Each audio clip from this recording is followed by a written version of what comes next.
চা খাওয়া হয়ে গেছে তো, এবার তাহলে যাও।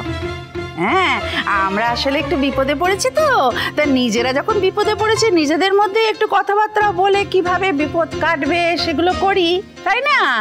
বাইরের লোকের সামনে কেন থাকবো? যাও যাও যাও, সাবধানে যাও, কেমন? যাও। আর শোনো, বলি কি, অন্যের ভালো যদি করতে না পারো তাহলে নিজের বাড়িতেই বসে থেকে, পরের বাড়িতে উপচে পড়ে এসে পরনিন্দা পরচর্চা করতে বসো না, কেমন? যাও যাও যাও, সাবধানে যাও যাও। আরে এই যে, হ্যাঁ গো, তুমি না এবাড়ির বউ? তা কেমন বউ গো? হ্যাঁ, ওই পুচুটের পাড়া প্রতিবেশী মহিলাগুলোর সঙ্গে বসে বসে নিজের জায়ের নামে নিন্দে মন্দ করছো? লজ্জা করে না তোমার? একটা কথা মনে রেখো, থুতু যদি ওপরের দিকে ছেটাও না, একসময় নিজের গায়ে এসেই পড়ে। তা বড় বৌমা? হ্যাঁ গো মা, ওদিকে কিছু খবর পেলে? কি চলছে ওদিকে?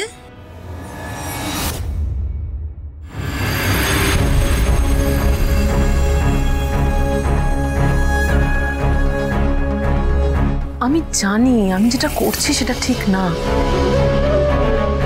দেখো, আমি যা করেছি সেটা ওকে বাঁচানোর জন্যই করেছি। এইটুকু না করলে তো আমি মানুষটাকে বাঁচাতে পারতাম না। দেখো, বোঝার চেষ্টা করো, শুরুর থেকে আমি যা করেছি সবটা ওকে বাঁচানোর জন্য, আর এখনো ওকে বাঁচানোর জন্যই আমি সবটা করে যাব। স্বপ্না কার সঙ্গে ফোনে কথা বলছে, আর কাকেই বা বাঁচানোর কথা বলছে ও?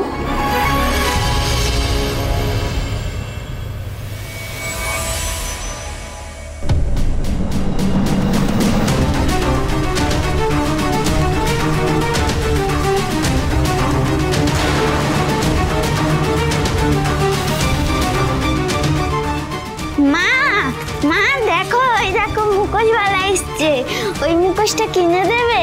আচ্ছা বাবা, দেখছি বাবা, দাঁড়াও, এত বায়না করো না, দেখছি দেখছি।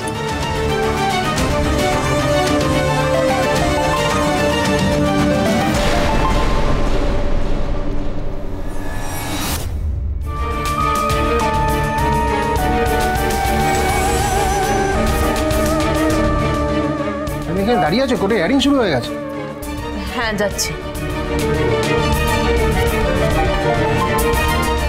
আন্টি, তোমার ফোন বাজছে। আন্টি, তোমার মুখোশটা খুব সুন্দর।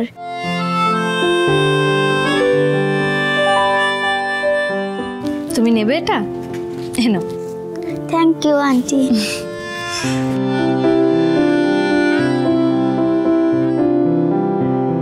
স্বপ্না তখন ফোনে কার সঙ্গে কথা বলছিল? কাকেই বা বাঁচানোর কথা বলছিল? কেন জানি না, আমার মন বলছে এই রহস্যের সমাধান করতে পারলেই আমি আমার আদিকে বাঁচাতে পারবো।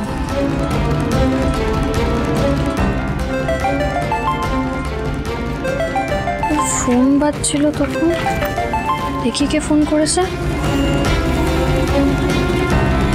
আননোন নাম্বার, এটা আবার কে?